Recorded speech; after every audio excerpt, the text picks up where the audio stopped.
right, let's go ahead and call the city council meeting for March 14th to order. Let the record reflect a starting time of 7 p.m. With that being said, Clerk Swope, would you please take the roll? Councilmember Brown. Present. Councilmember Daniels. Here. Councilmember Garza. Here. Councilmember Hussein. Here. Councilmember Jackson. Councilmember Spatafor. Councilmember Spitzley. Here. Councilmember Wood. Here. There are 8 members present, a quorum. And we are to the meditation and pledge of allegiance. Council members, mayor, or clerk, do you have anybody that we need to remember tonight? Vice President Wood. I'm not sure how many council members saw the release from the Landlords Association, but Gary Calkins passed away on March 6th. Many of us know Gary from his work with the Landlords Association, Lansing resident, as well as a landlord in our community. He worked diligently on our housing code when we would make changes to that, to talk to us about the perspective of landlords, as well as taking our message back to landlords so that they understood what we were trying to achieve. So if we could remember he and his family in our, excuse me, in our meditations this evening, I would appreciate it. Certainly. Are there others? Seeing none, if you could join us in a moment of meditation, we'd appreciate it, followed by the Pledge of Allegiance.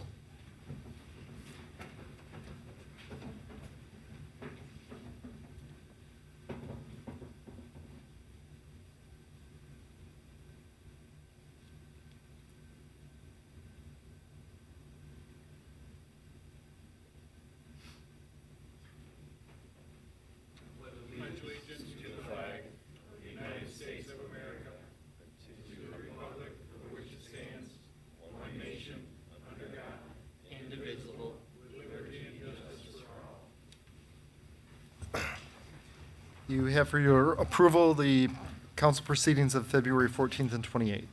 Vice President Wood. Thank you, President Hussein. At this time, I would move the minutes of February 14th and February 28th as written. All right, there's a motion on the floor. Further discussion? Seeing and hearing none. All those in favor signify by saying aye. Aye. All those opposed, same sign. Motion carries. We are to special ceremonies and presentations. We have a presentation from the Board of Water and Light on the new street light reporting system. All right, and I believe we have, it looks like Kelvin Jones and Brina Pooh with us. Fantastic. We appreciate you guys being here. You can come on down, take a seat right here at this table. We'll make sure, yep, mic should be working. When you guys talk, make sure you guys are old hat at this, but make sure the green light's on. All right. All right, thanks, Kelvin, for being Yep, here. you're welcome. All right, you have the floor. Good evening, President Hussein, Vice President Wood, members of the council, Honorable Mayor. We're glad to be here tonight. I'm Kelvin Jones, Director of Governmental Affairs, Community Relations with the Lansing Board of Water and Light, and I'm here to announce to the council the Board of Water and Light now has a dedicated website for information reporting regarding street lights. I know we've had a lot of different types of communication with respect to street lights, but now we have a very good system in place for our residents to utilize anytime there's an outage. The website is lbwl.com/community/streetlights.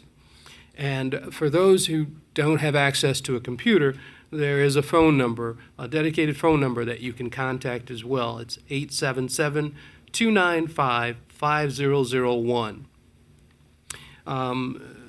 This new system allows, as a central point of contact for reporting streetlight outages. And we also have, in conjunction with our website, we have FAQs that are available for our customers to read as well. So I know you would all be pleased that we have a streetlight outage system now, so we don't have to have as configured a system as we have going forward. So that's what I wanted to announce tonight. and I skipped my supper just to come down and make sure I told you that myself. All right, Brina, before we take questions, do you have anything to add? Nope. Nope. Okay, Vice President Wood. Thank you. Just a couple of things. One, could you repeat the number a little bit slower? Absolutely. The phone number is 877-295-5001. That's 877-295-5001.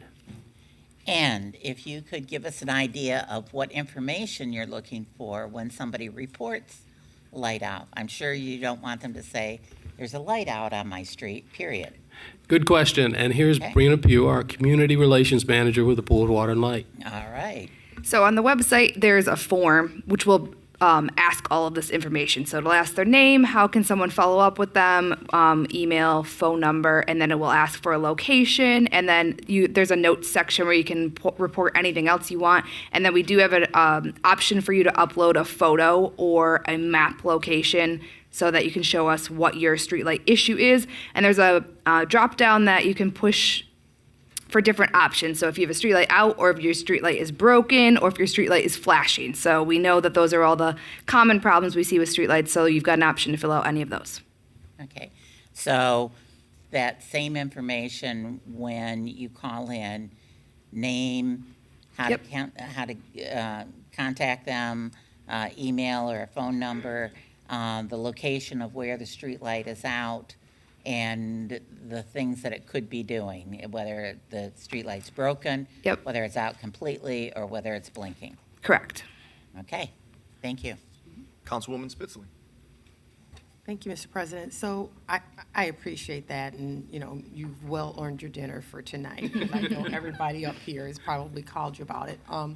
Do you have kind of a couple things? Do you have an idea of kind of the turnaround of time?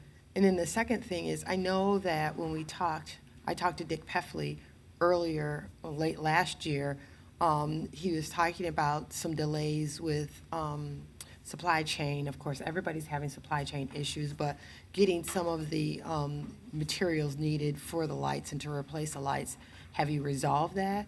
So those are two. We are still having some supply chain issues. That's why we're giving people, and you'll see it when you fill out the form, and when you call in, it'll give you a message that tells you that it's about 10 business days is what you should expect for turnaround on your street light. That's for getting the materials and then being able to plan out the work with our crews. Councilman Jackson. Thank you. Thank you for being here. Couldn't miss a chance to talk to Mr. Jones and the Board of Water and Light. So I heard not working lights, flickering lights, some other category. What about too bright angled into their windows and they can't sleep because of it? Yes, so we actually have on that same website, there's information about our LED streetlight program. As you probably know, we've talked to you guys, I think, about this before. We're converting all of our streetlights to LED. That will save us money, and it's a better streetlight, and they don't make the old ones anymore. So on that, there's an area where you can fill in and say that your streetlight is too bright, and then we will come out and figure out what kind of adjustments can be made. So I believe it's LED streetlights at lbwl.com. Thank you. Are there other questions, comments? Seeing none, we appreciate greatly you being here. And I say it every time you guys are here, but I think the work warrants it. You all continue to be, in terms of interfacing as advocates, everybody's fantastic that we work with, but you all continue to be just one of the absolute most responsive shops in the city, and so we really appreciate that. Thanks for all you guys do. Thank you. Thanks so much. Okay, we are to comments by council members and the city clerk. Are there comments by council members? Councilwoman Spitzley, then Councilman Garza. Uh-oh, I've lost it already. Thank you, Mr. President. I wanted to let folks, inform folks about a series of stories that are happening. It's called the Veterans Story Project. And on a regular basis, it's at the Elfrida Schmidt Community Center Auditorium.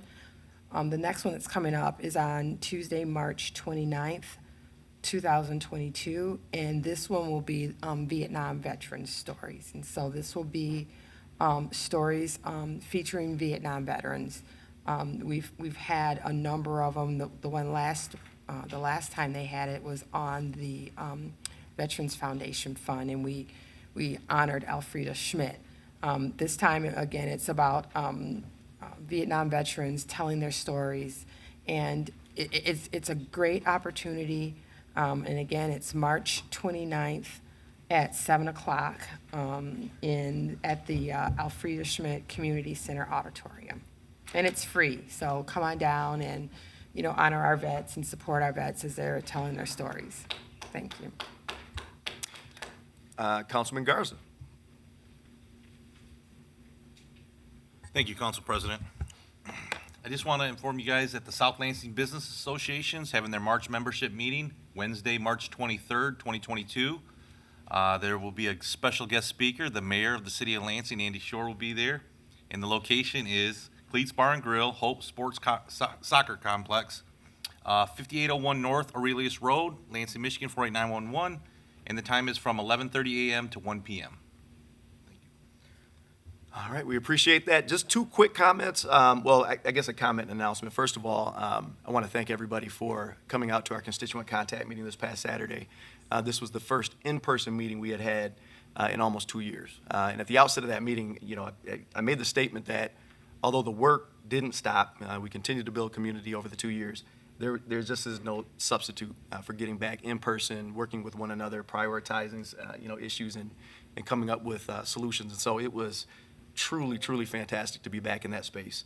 And I think, folks felt the same way. I think we had some 45 individuals that decided to come out and be part of that on a Saturday morning, cold Saturday morning at 10 o'clock. So I think that speaks volumes.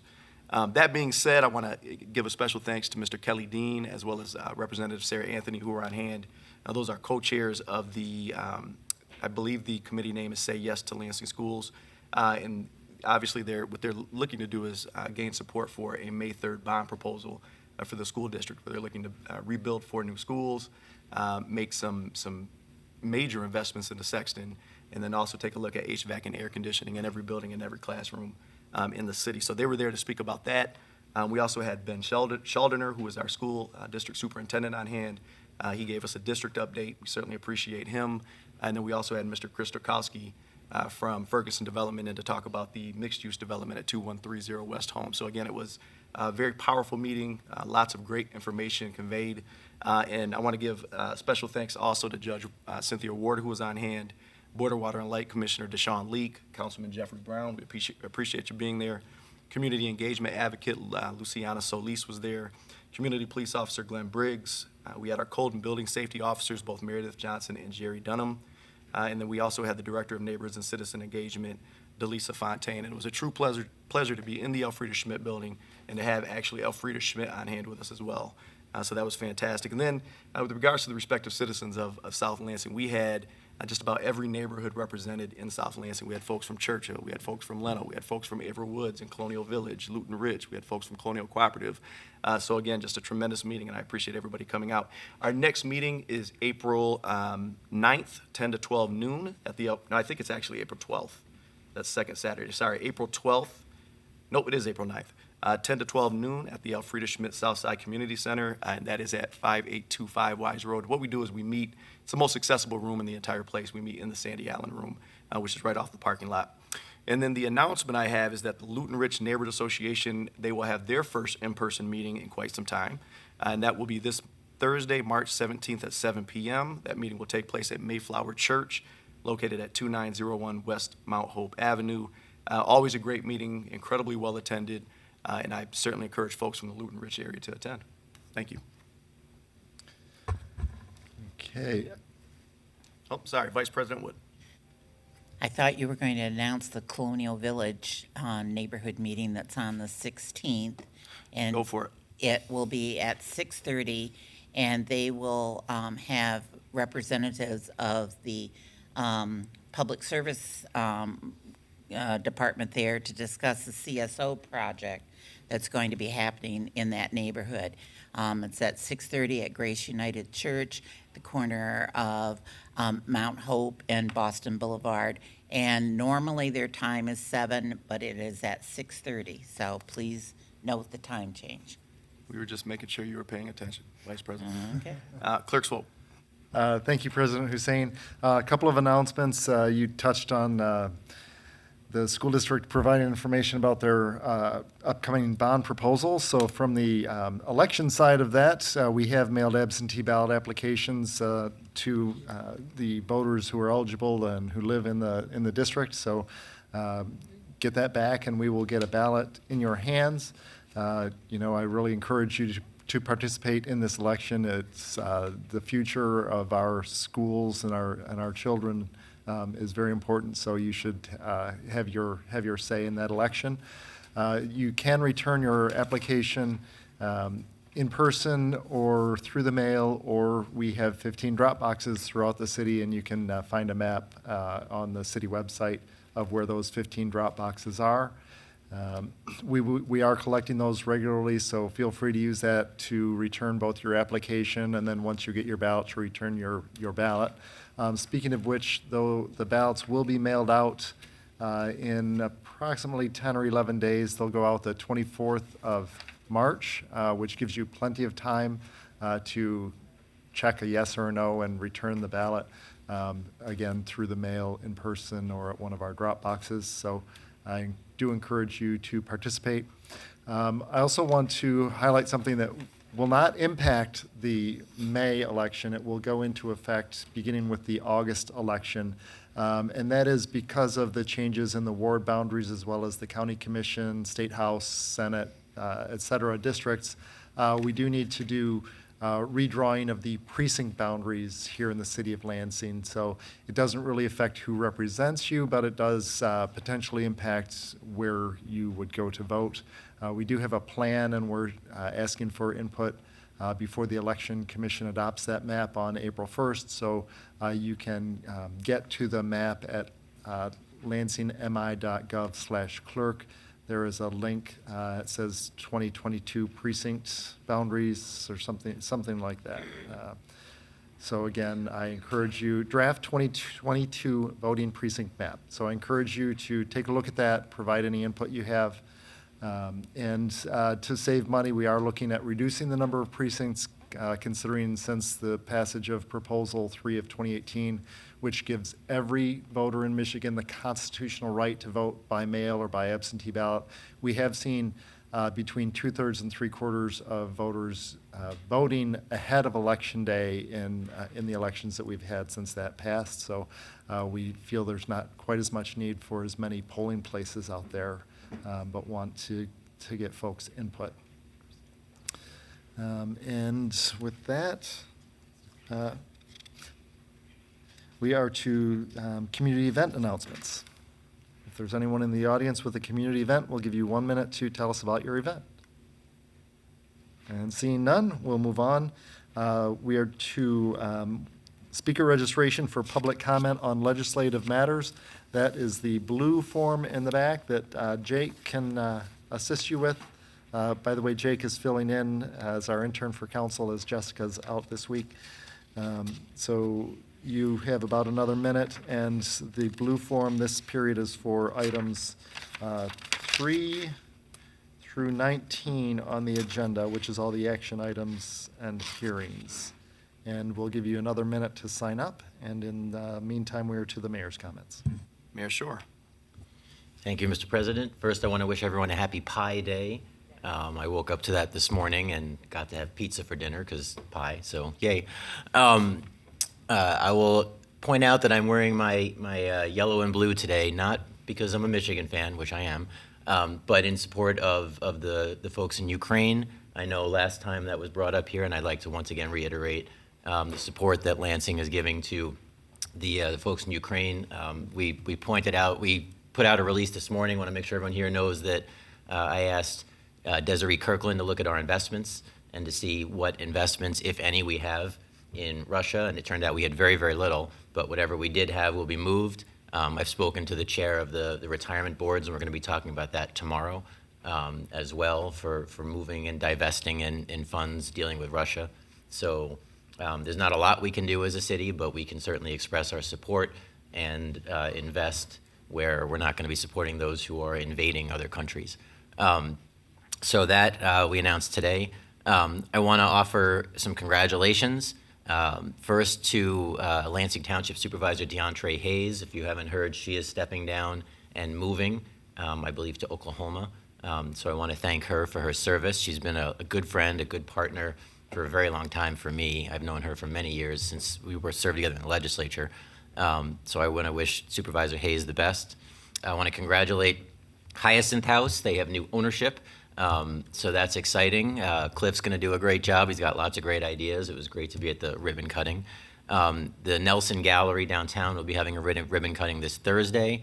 I want to recognize the Board of Water and Light if they're still here. They have their pandemic resource fair tomorrow at Let's from 4 to 8. So anybody who needs help with pandemic resources, whether it's housing or whatever else, the BWL is bringing together a lot of different groups tomorrow from 4 to 8. Similarly, the City of Lansing is holding its next Expungement Clinic this Friday. The Office of the City Attorney, thank you, City Attorney Smirka and his staff. They do a great job, so we're excited about that to help out folks with expungement. Wanted to reiterate an announcement we made. I got to stand with the Attorney General, Dana Nessel, as we announced the opioid settlement. As everybody here knows, the City of Lansing was one of the first in on taking legal action against opioid distributors and manufacturers, and now it's starting to settle, and the first settlements are in, and it's about $800 million. $400 million of that, about half of it, to go to local governments, although we don't know the distributions yet. But as soon as we do, I'm going to come to you all for a supplemental appropriation, and we're going to talk about how to use that money for our first responders, for our victims, for our families, for all of these things that we could use here in Lansing. We have our mobile food distribution this Saturday at Tabernacle of David. Saturday morning, 9 a.m. till the food runs out. It's usually about 11 or 11:30. And then finally, I don't have specific details, but I'm going to give you all a heads up. The federal government is passing their budget for 2022.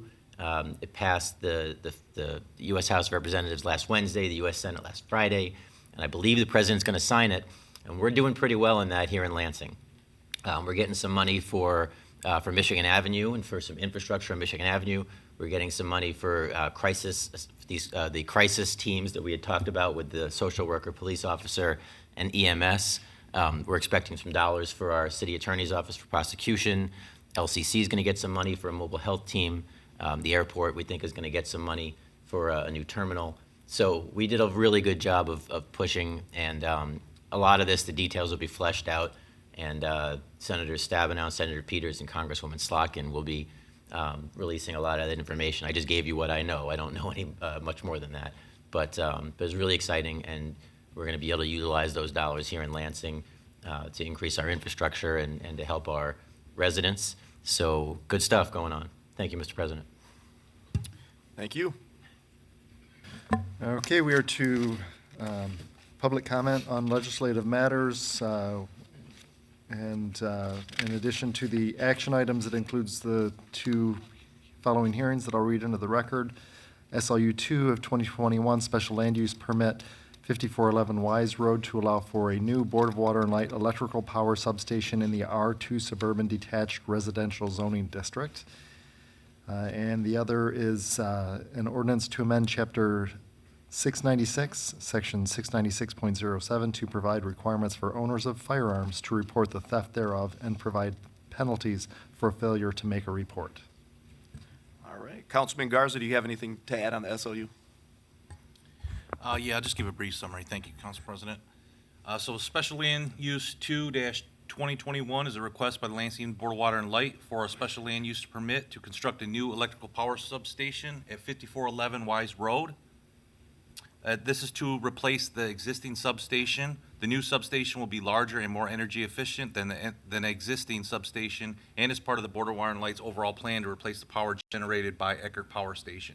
The Planning Board voted 5-0 to recommend the approval of this request, and with that, I would move the resolution. And I would note sorry.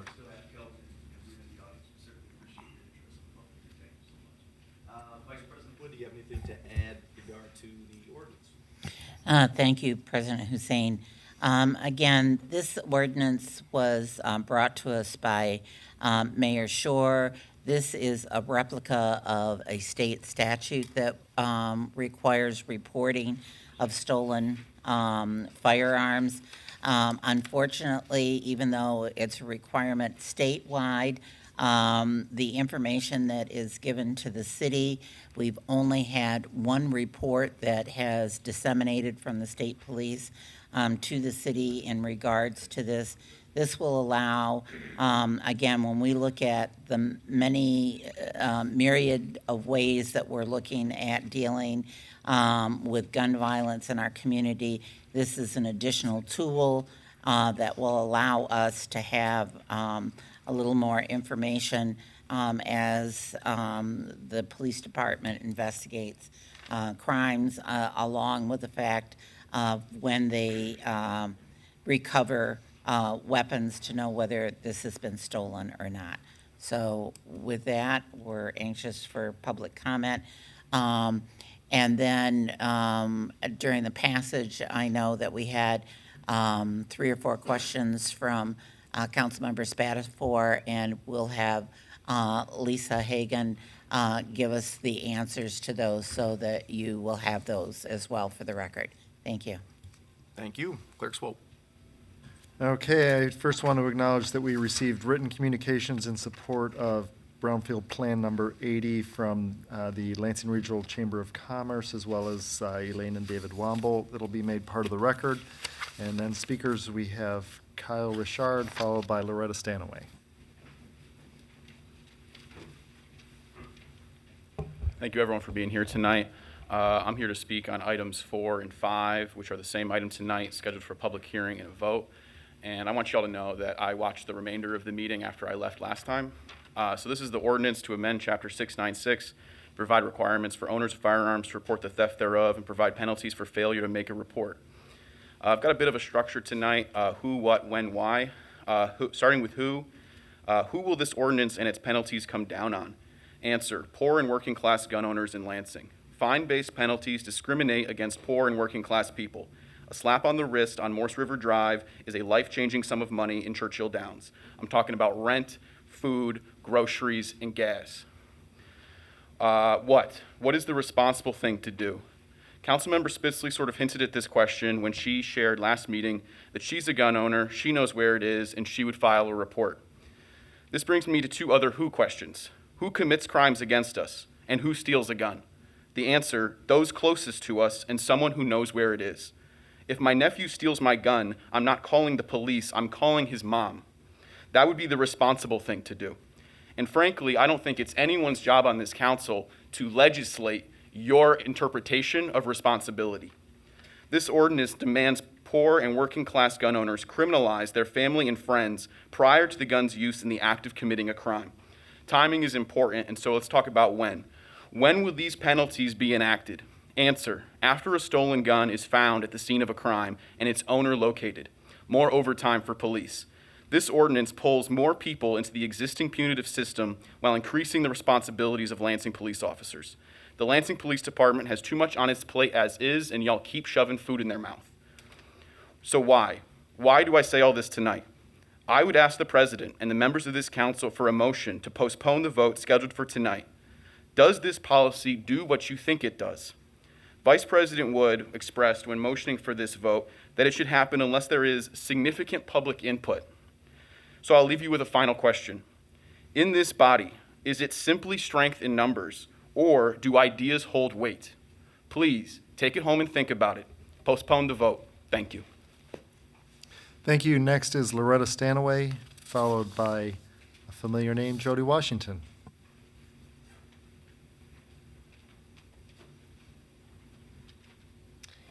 Okay, Loretta Stanaway, and I am a CPL holder and a gun owner, and I have to say I have a little bit of mixture of feelings about this proposed ordinance.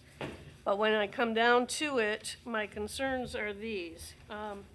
It says, as it does in the state ordinance, 5 days. It does not clarify, is that 5 business days? Is that 5 calendar days? Also, the state ordinance does not address, and I think yours does, missing or lost guns. So I think there needs to be some clarification there as well. And I believe your ordinance says the penalty is $500, whereas the state says it's up to $500.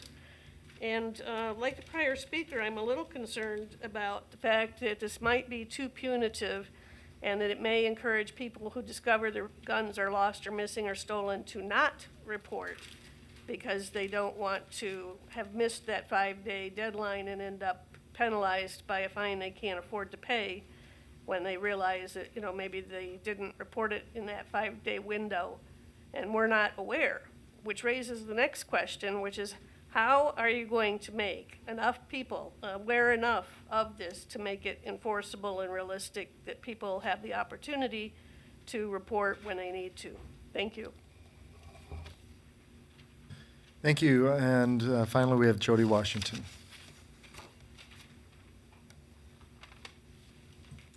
Hey, everybody. I'm actually here to talk about the Brownfield, of which I am really excited. I'm in favor of this because it's the project at the intersection of Pleasant Grove and Holmes. And I realize many people do not understand what a brownfield capture is, but this makes sense. The city cannot afford to clean up our contaminated properties up front, and I am thankful that developers like the Ferguson Group are willing to clean it up and allow us to repay them for our work through a tax capture. This is not a tax incentive for wealthy developers. So, you know, I'm totally in favor of this. And also, environmentally, we should be supporting these types of projects to get the toxins and the contaminants out of our soil and out of our city. So I'm very supportive of that. Secondly, I'm really happy that this project that's being proposed will pay homage to Malcolm X and to the Little family. It's part of our history, and it's long overdue, and it's well-deserved. I look forward to seeing how they do pay this tribute, but I'm excited about it. Also, the businesses and services that are proposed to be in this building are really needed in this particular area of town. We have a financial desert there, we have a legal desert there, and we have a medical desert. So I'm very excited about that. Let's support the neighborhoods, even if they're not downtown. Thank you. Thank you. And on the referral of the public hearings, item 3, SLU 2 of 2021. Economic Development. And item 4, the Chapter 696. Place on file. This will be considered later tonight. Okay, then we are to ordinances for passage. We have an ordinance of the City of Lansing, Michigan to amend the codified ordinances by Chapter 696, Section 696 by amending Chapter 696, Section 696.07 to provide requirements for owners of firearms to report the theft thereof and provide penalties for failure to make a report. Is read a second time by its title. It was reported from the Committee on Public Safety and is on the order of immediate passage. Vice President Wood. Thank you. I'm going to make a few comments, then we'll have Lisa answer the questions that we have. We'll also allow the mayor, if he has any comments on this, before we ask for the passage of this. As was stated, this particular ordinance was recommended to this body by Mayor Shore. In looking at this, this only deals with stolen weapons. It does not deal with those that are lost. So I want to clarify that. I think there was a misunderstanding with that. 2, when we are trying to ascertain the amount of weapons that are involved and recovered in crimes or on possession that people have, and not knowing whether this weapon has been stolen or not, unless the gun is registered, you're not going to know that this gun has been stolen from somebody's property. That's why it is extremely important to have someone who discovers that they have had a weapon stolen, that they report this. It will help in understanding where those weapons are coming from. We understand that over the past year, we have recovered over 532 weapons the Lansing Police Department has. And we understand that not all of those were weapons that were stolen in our community, that this is something that's happening in multiple communities. But this also, though, does give us some ability for tracking in that.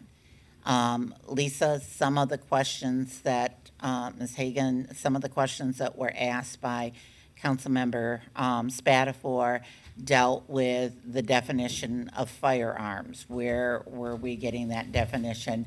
He was concerned that, we're not talking about a BB gun, but we're talking about a firearm.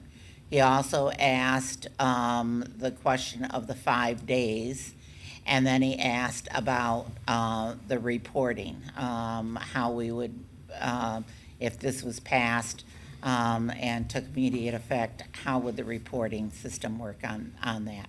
So if you could answer those questions, and if Councilmember Spatafor wants to expound more or has additional questions, I'm sure he'll raise his hand. He's not afraid to do those things. So with that, I'd ask you to answer those questions for the body. Yes, ma'am. Thank you.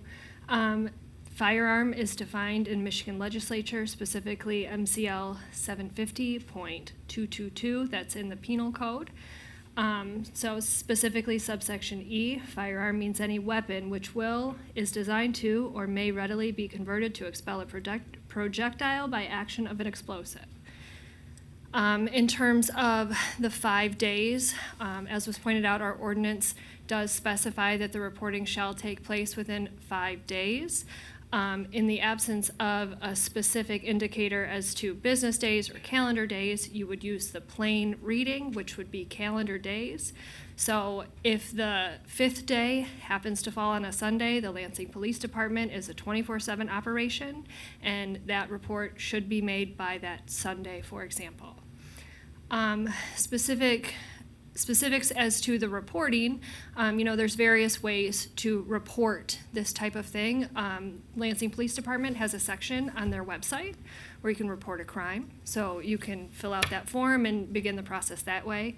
You could call the non-emergency police number, or you could call 911 and they would dispatch somebody out there to take that report just as soon as the call load allows it. And this is based on when you discover the weapon has been stolen. Yes, ma'am. The ordinance speaks to upon the discovery of the theft. The 5 days starts then. All right, thank you. All right, Councilmember Spatafor is fine with those. So now if the mayor would like to make a few comments, and then I would move the ordinance. Mayor Shore. Thank you. Thank you, Mr. President. I don't want to repeat what's already been said, but I do feel this is a tool in the toolbox for our police officers. Again, it's something that's in state law, so it's consistent. I wanted to, when I originally announced this, I did want to add lost, and then Ms. Hagan so very nicely pointed out to me that we are preempted from almost anything when it comes to guns, but the one thing we can do is replicate state law. So I can't do lost, but I can do stolen, so my request of you is stolen. I have had conversations with some legislators about adding lost into the state law, and if that were to happen, I would probably come back to you and ask you to update to include lost, but it's a whole different conversation. To me, this is about responsible gun owners. Responsible gun owners have guns, and they are responsible about them, and if a gun is stolen, which happens, you report it. If you don't, that to me is irresponsible. I am a gun owner. I have a 22 that I keep unloaded. I have shot it with my son, but again, I know where the gun lock key is. I know where the ammunition is, and if it gets stolen, I will report that. I think that's fair. The one thing I'll add about the definition of firearm, as I recall from my days in the legislature, it doesn't include BB guns and air guns because it's not explosion, and they have to have those little orange tabs under state law, so there is a very big distinction. So, again, I think this is a reasonable tool that's already required. It's just now they're required to report it to us as well as state police. And I know Chair Wood has asked me about this. The police will have the ability as soon as you pass this. Well, Chief Sosby is ready to go should this pass with the website to be updated. And certainly, we've got the phone numbers and other things that LPD will do their best to push out, and we will push out through social media, through traditional media, through neighborhood conversations and other things to let folks know in the same way we do any other ordinance. Thank you. So with that, Mr. President, I would move the passage of this ordinance. There's a motion on the floor for the discussion. Councilman Jackson. Thank you. So I understand the reason for it, except I don't really understand it because the state law is in place, and we all talked about preemption, and it's required to report it under state law, it sounds like. And also, when you think about reporting your gun, I don't have a gun. I do want one, kind of, but I have never owned one, except I'm pretty sure you register it with either Michigan State Police or the county sheriff's department. So if it's stolen, and you naturally would probably report it to one of those two agencies, and those agencies would then report that in the LEAN, Law Enforcement Information Network. I see my officer just looked up, because that's where you check to see if the status of the gun, and if it's reported stolen, and any of those agencies, they put it right in there, and that's how any agency across the country can see that. So it does sound like we're duplicating and giving the gun owner a second requirement, but ultimately, I don't see how it helps when it's already required and already gonna be in there and already gonna be in lien as soon as it's reported to, no matter who it's reported to. So I'm still listening to everybody, but yeah, that's just where I'm at on that. Thank you. Mayor Shore or Ms. Hagan, do either of you want to respond to that concern? Well, I know that in committee conversation, the chief said that it's only reported to state police. I don't believe that it shows up in lien when it's reported to state police. Not the chief. It was Captain Backus. Captain Backus said it was reported to state police, and state police does not necessarily give it to us unless we have to, actually request it every time, and it's been very limited, as the chair said. So I don't believe it's a lien search. Now, I'm not an expert, so you may want to ask our police officer, but that did not come up. What came up was that it has to be reported to state police, and that we don't get that necessarily from state police. Chair Wood, if I missed something there. As the discussion went on, Mayor Shore, that we asked the question, in fact, I believe it was Councilmember Daniels or Councilmember Garza that asked how often had we received a report from the state police on this, and they said once. So even though they're receiving that information on a regular basis, they are not transferring that information to the Lansing City Police Department. Two, a responsible gun owner does register their gun, but if I buy it from another individual or I buy it at a gun show, I'm not necessarily registering my gun there, so that when a gun shows up, there's not necessarily the ability to know where that gun came from. So this helps in that process as well, to allow for that. We understand that, yes, there is a requirement by the state, but if you look at, and I'm sure if I ask Ms. Hagan or the city attorney, there's a number of ordinances that we have adopted over the years that are part of state law, but so that we have the ability for enforcement, we have adopted them. I think of the International Fire Code, the building code, the motor vehicle code. A number of those have been adopted by us so that we have additional means to be able to make sure that things are the appropriate parties are getting that information. An example with the building code is if we didn't adopt that and enforce that, then you're looking at the state who has, I believe it's 5 people that enforce the building code that would be responsible for all of our rental properties inside the city. But because we adopted that, we now have our enforcement with that.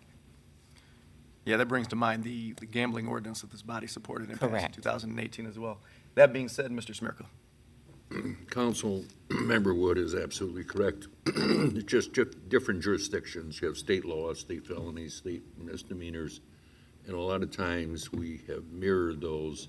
And what happens there, in addition with this ordinance, is it keeps it local. Any violation of this nature would go through the city attorney's office and be in the district court. So we keep it local. So the instances that you mentioned about the state police not reporting, if there's something that's reported to Lansing Police Department, we'll get it. So that's my input on this. Appreciate it. Are there other questions, comments? Councilman Jackson.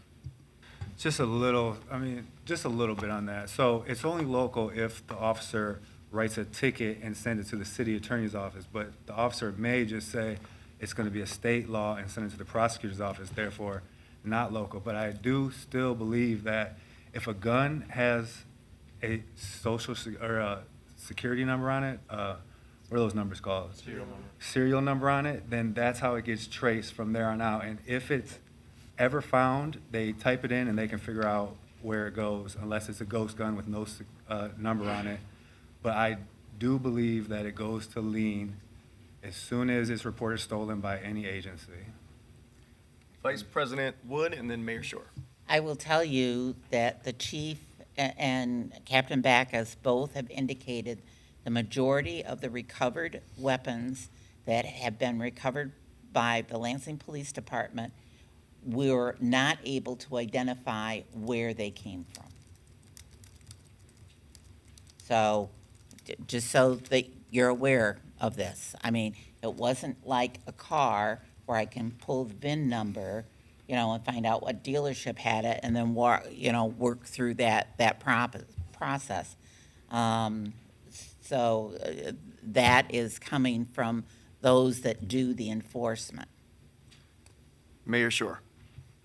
I had an opportunity to text Captain Backus, and he said that I asked him if stolen guns get put into lien by state police. He said it's not. Our detention staff actually puts them in, so the state police apparently does not.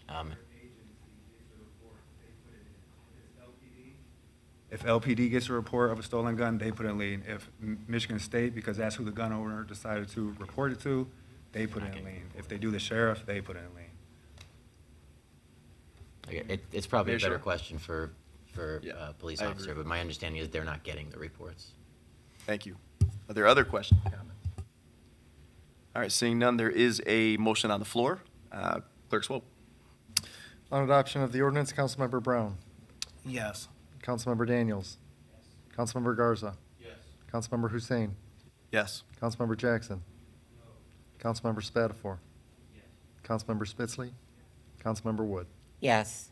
7 yeas, 1 nay. The ordinance is adopted. At this time, I would move for immediate effect. A motion on the floor, further discussion? Seeing and hearing none, all those in favor signify by saying aye. Aye. All those Nope. Just opposed? discussion, the reason why I'll oppose. I'm sorry, I did not see your hand. Go ahead. Yeah, I'm sorry. I know you didn't because it was so quick. The reason why I'll oppose immediate here is because the awareness factor. We already know people aren't going to know this law exists. So technically, it's an immediate thing like as of today, tomorrow. So the 30-day window, although still people won't know they exist, is better than 0. So that's just why I'll be voting no for immediate effect. And I appreciate that. I apologize once again. Again, in terms of immediate effect, all those in favor signify by saying aye. Aye. All those opposed, same sign. Motion. Okay, we are to the consent agenda, which consists of items 6 through 15 on the printed council agenda. All right, do we have any items that need to be pulled tonight? Councilman Garza. Yeah, I'd like to pull number 13, the appointment of Diane Hartwell. I believe she's in the audience today. All right, fantastic. Do we have others? I do believe we have Clara Martinez as well, correct? Okay, so I think we need to pull, Councilwoman Spitzley, go ahead.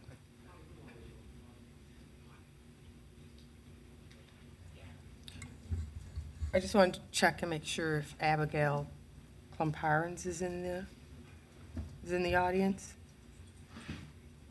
Okay, she's not, sorry about that. Okay, thank you.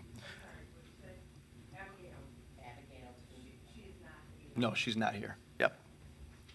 All right. So what we are going to do, because they were so incredibly, yep, go ahead. I have number 6 pulled as well. I just need to give a brief explanation about that. That works. Thank you so much. So what we're going to do, and it might be a little convoluted, but we want to be respectful of people's time. We're going to first take on the appointments. We'll then do the consent, and then we'll move the claim appeal to the top of the agenda in terms of resolutions for action. Clerk's vote. Okay, we are to the appointment of Clara Martinez. Councilwoman Spitzley. Thank you, Mr. President. Clara's here. So we have here Clara Martinez, and she is being proposed to be a first ward member of the Arts and Culture Commission for a term to expire June 30th, 2022. Clara Martinez is a dance educator and a community leader. She is a dance educator at Everett High School. Go Vikings. So she was previously appointed to the Mayor's Inclusion and Diversity Advisory Council, but wanted to be a part of the newly formed Mayor's Arts and Culture Commission. Clara came in and she talked about how important it is for the arts and for dance, and how she would like to use her skills to further, the arts community. So I was really impressed with that. Again, thank you for your willingness to serve, and with that, I'll move the resolution. I would agree. It was a fantastic interview, and we certainly appreciate your willingness. That being said, there's a motion on the floor. Further discussion? Seeing and hearing none. All those in favor signify by saying aye. Aye. All those opposed, same sign. Motion carries. Congratulations. Okay, and you raise your right hand and repeat after me.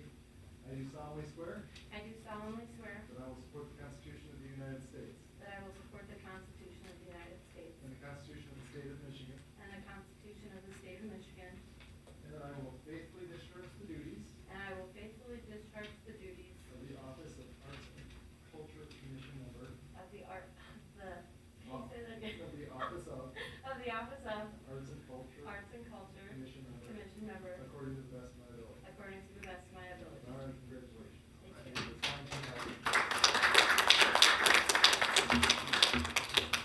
Congratulations again. That brings us to the resolution of appointment for Diane Hartwell as a resident member of the North Grand River Corridor Improvement Authority Board of Directors. Councilman Garza. Thank you, Council President. So the mayor has made an appointment of Diane Hartwell as a resident member of the North Grand River Corridor Improvement Authority Board of Directors for a term to expire June 30th, 2023.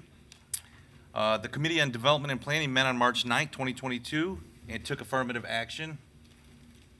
Miss Hartwell, we talked to you. You've been in that neighborhood for quite some time. You are looking at trying to make the city the best way possible you can and to improve that corridor. So I appreciate that, as I used to live in that area, and I know it needs some help. So thank you for your willingness to serve. And with that, I would move the resolution. There is a resolution on the floor, or a motion on the floor, sorry. Further discussion? I would just say how excited I am that we're finally populating this authority. I believe we actually formed this back in December of 2019, so it's been a long time coming, so congratulations. All those in favor signify by saying aye. Aye. All those opposed, same sign. Motion carries. Congratulations. Right up to the mic so they can hear you. I do solemnly swear I do solemnly swear that I will support the Constitution of the United States that I will support the Constitution of the United States and the Constitution of the State of Michigan, and the Constitution of the State of Michigan, and that I will faithfully discharge the duties that I will faithfully discharge the duties of the office of of the office of North Grand River North Grand River Corridor Improvement Authority Improvement Authority according to the best of my ability. according to the best of my ability.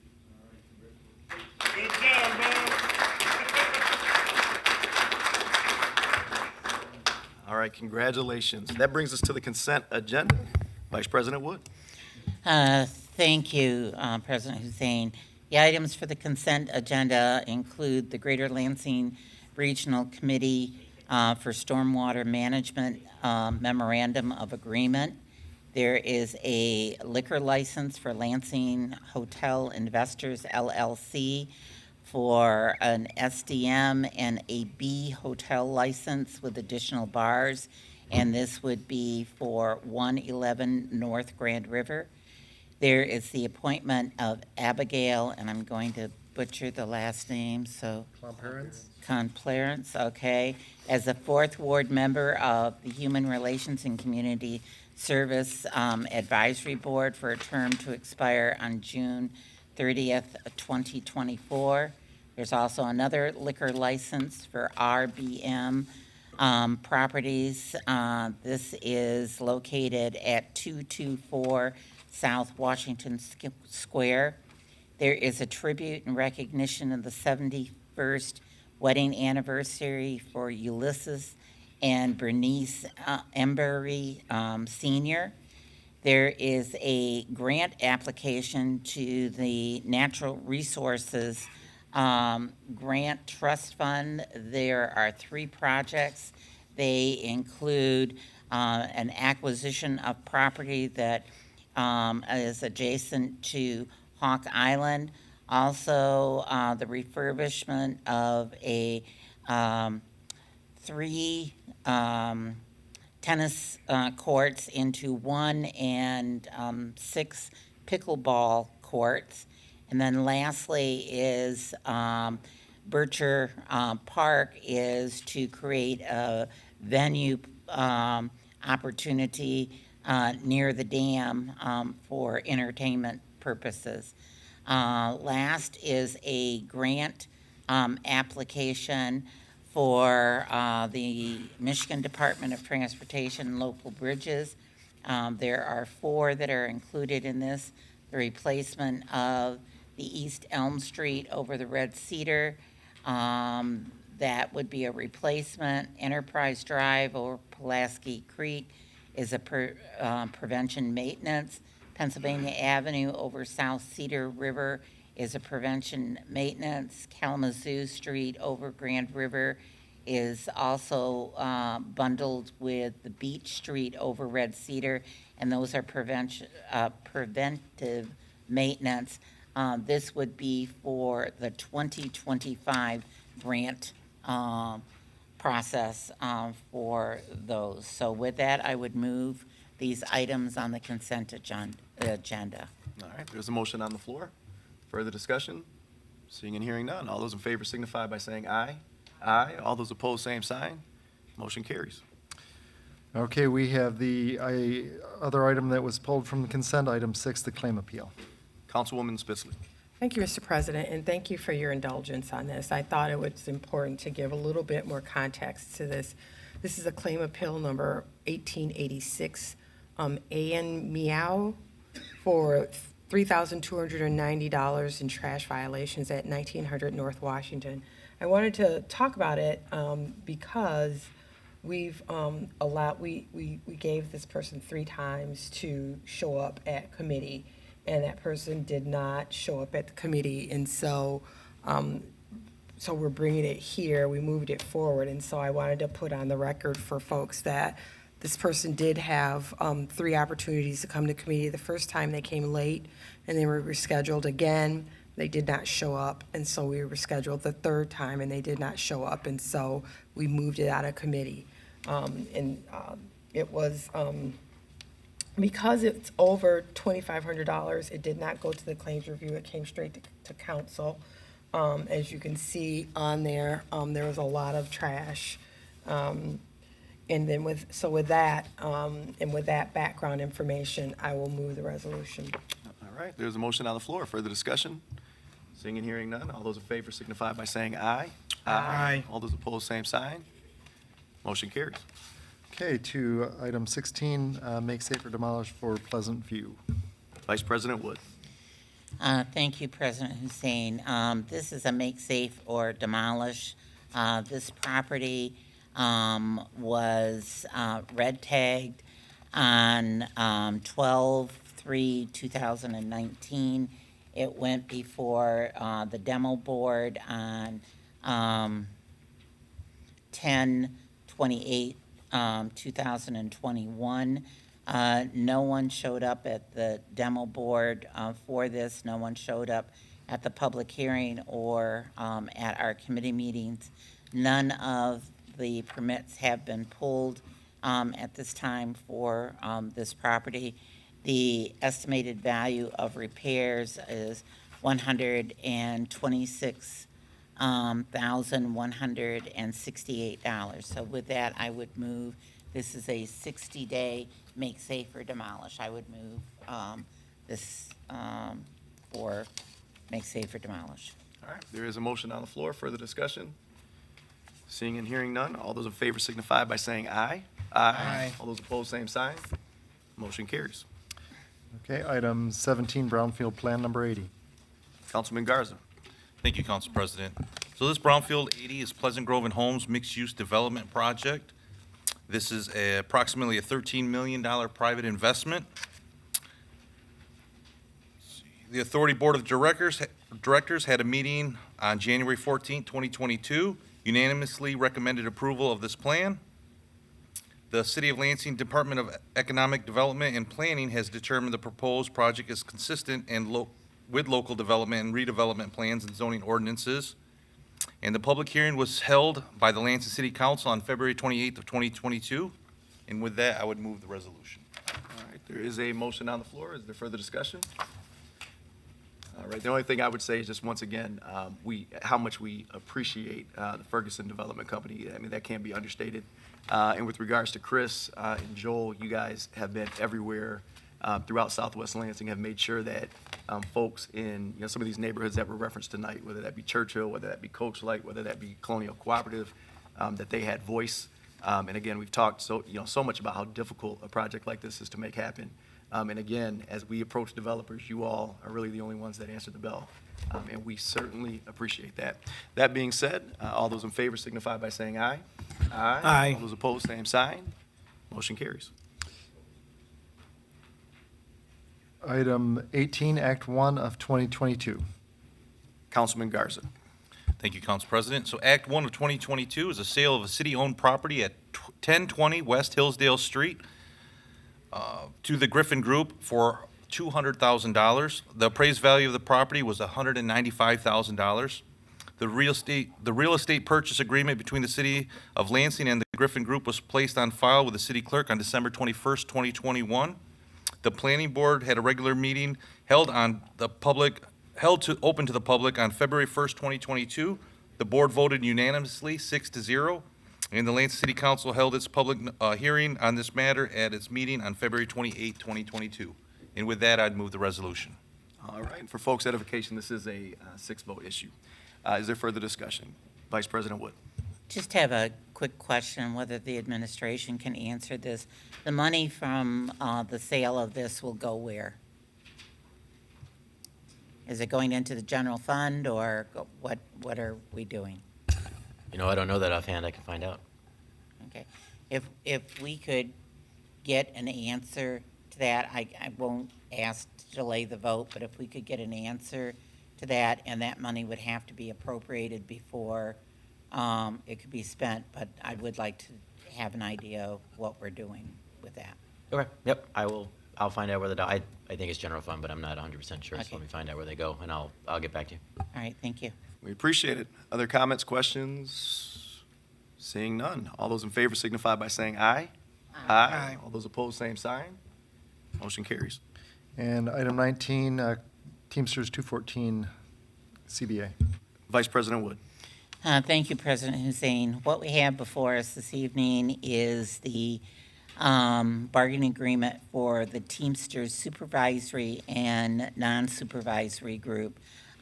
This will be effective as of January 1st, 2022 to December 31st, 2023. Some of the provisions of the contract are there's an additional holiday, which would be Juneteenth. After working 6 months, they would get 40 hours of vacation time, and after a year, they would receive the other 40 hours. They also would receive 4 weeks parental leave for those that are having babies or adopting. There is a 3% increase for 2 years and a $1,000 signing bonus. If it is written into this agreement, if the city makes other retirement modifications to CBAs, that they can reopen this agreement.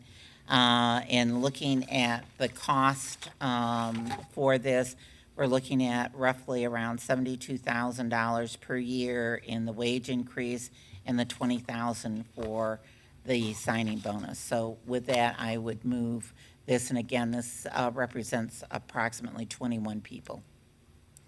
Thank you. Councilman Jackson. Thank you. And so when we're in closed session, you know, we talk about the changes in the CBAs and things like that. And then ultimately, we just come back here and approve or not. So I thought it would be a good idea to allow for our employees to have their leave right away instead of waiting for 6 months or to a year. However, it's not our job as council to change any of these terms. So therefore, we all just vote yes or no. And because I think that our city employees and our people should get their vacation right away and still just use it instead of have to wait 6 months, I'll just vote no today. Thank you. Okay, and certainly appreciate your, just so we're clear, bordering, right, disclosing what actually took place in and what was actually stated in closed session, so we got to be careful. That being said, there is a motion on the floor. Is there further discussion? All right, hearing and seeing none, all those in favor signify by saying aye. Aye. All those opposed, same sign. Motion carries.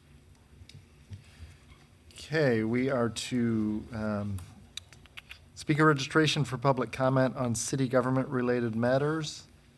We'll give you 1 more minute to fill out the yellow form and turn in with Josh in the back. And in the meantime, we're to reports of city officers, boards, and commissions. Vice President Wood.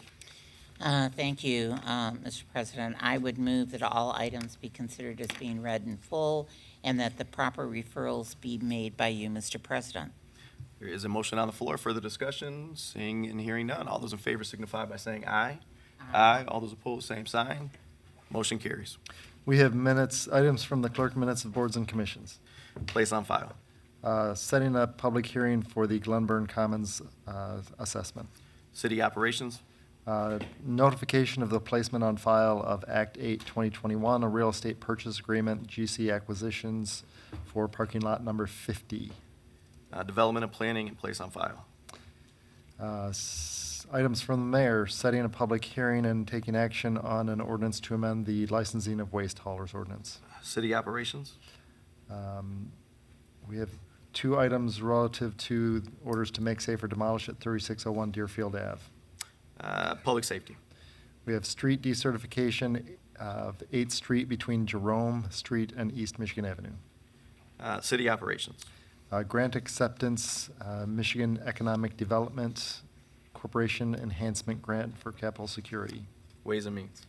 We have 2 items relative to the amendment to Chapter 1300 marijuana operations. Committee of the whole. We have the collective bargaining agreement that was just adopted. Place on file. Social districts, updates to various provisions. City operations. We have the reappointment of Bobby Freiling to the Board of Zoning Appeals. Development and planning. Reappointment of David Price to the Board of Water and Light. Committee of the whole. We have 2 items relative to Act 8 of 2021, the parking lot 50 sale. Development and planning. Communications and petitions, claim appeal for Lore Ron for $1,010 in trash violation fees at 1610 South Cedar. City operations. And a claim appeal for Andrea Vale for $2,068 in trash violation fees at 411 Dunlap. City operations. And we are to remarks by council members. Do we have any additional remarks? Seeing none. Remarks by the mayor. Mayor Shore. All right, you're up. Okay, we are to public comment on city government-related matters. I have to apologize to a previous speaker. I believe I cut Jody Washington off early. I think I did not reset the clock in between the previous speaker and her. So We appreciate that. I will try to be better. So we have Nicholas Zandy, followed by Loretta Stanaway.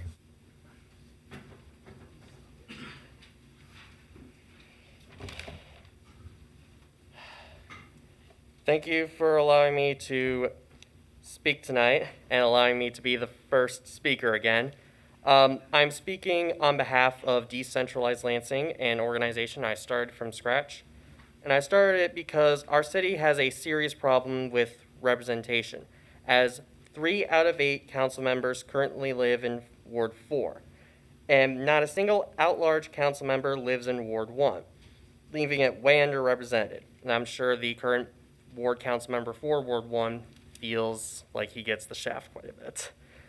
And also, in the most recent at-large city election last year, the 2 candidates, second and third place, they were 200 votes away from each other, but yet one was elected and the other wasn't because of our really terrible system, which we could have changed had we gotten rid of first past the post, but we couldn't because of some garbage from state law.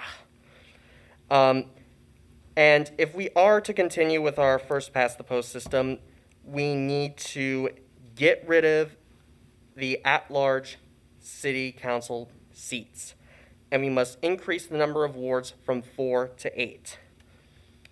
Which the new ward and precinct map was actually just released by the city clerk's office. In fact, because of that, I was able to draw what, in my opinion, an 8-ward city council should look like. I will show it right here. I don't think the camera can pick it up, but you can always look at it on the Decentralized Lansing Facebook page. I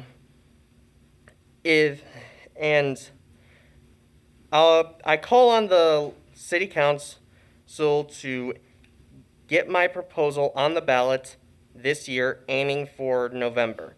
If they don't, well, I'll go with the petitions method.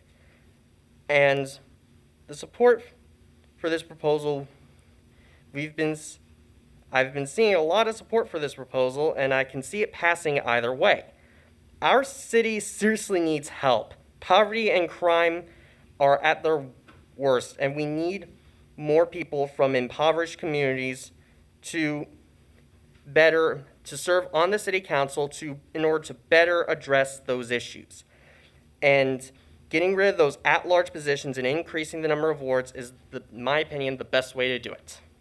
That's all I have to say, and I yield the rest of my time as little as there is. Thank you. The next speaker is Loretta Stanaway.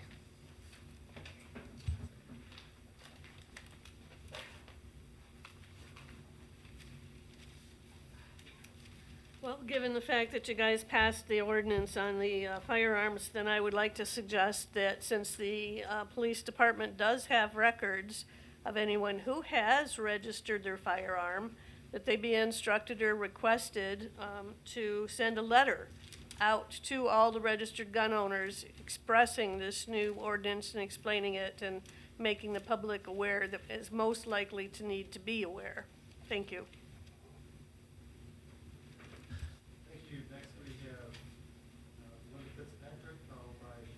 Sorry, next we have Belinda Fitzpatrick, followed by Kyle Richard.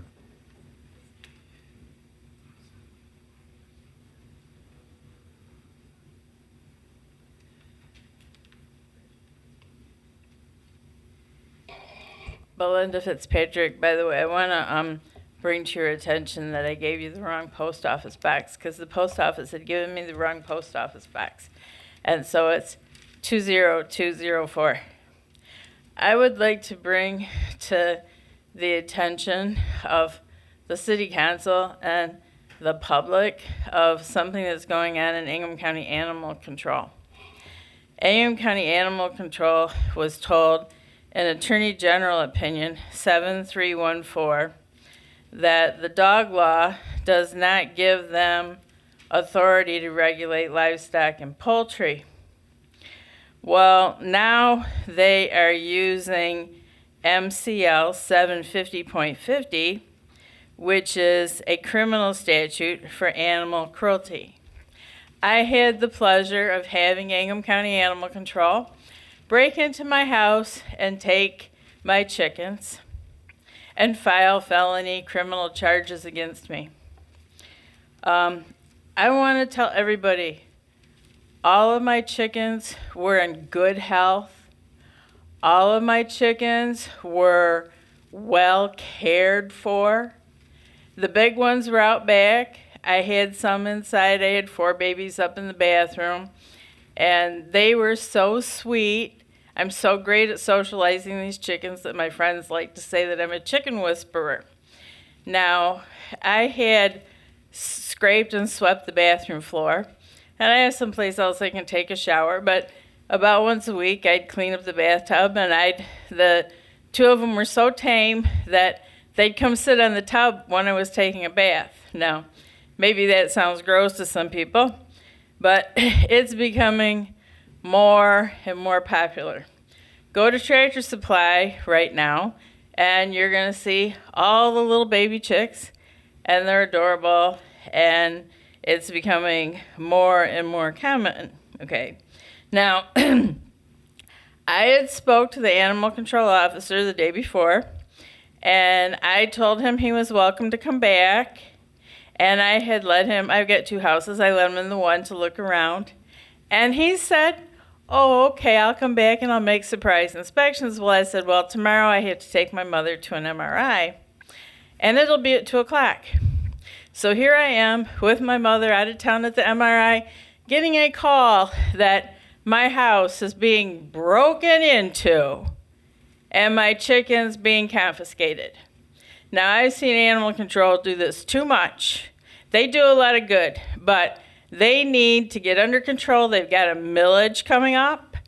They rely on donations, and I'm going to try to figure out something to do about it. Thank you. Thank you. Next, we have Kyle Richard.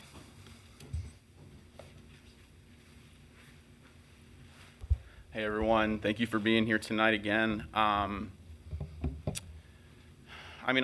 tell you that a week and a half ago, well, first off, I'll say I'll stand by everything I said. I knew what I was going to say about 3 days after the last city council meeting. And about a week and a half ago, I told myself, you're going to lose this. You're going to say what you're going to say, and they're going to vote anyway.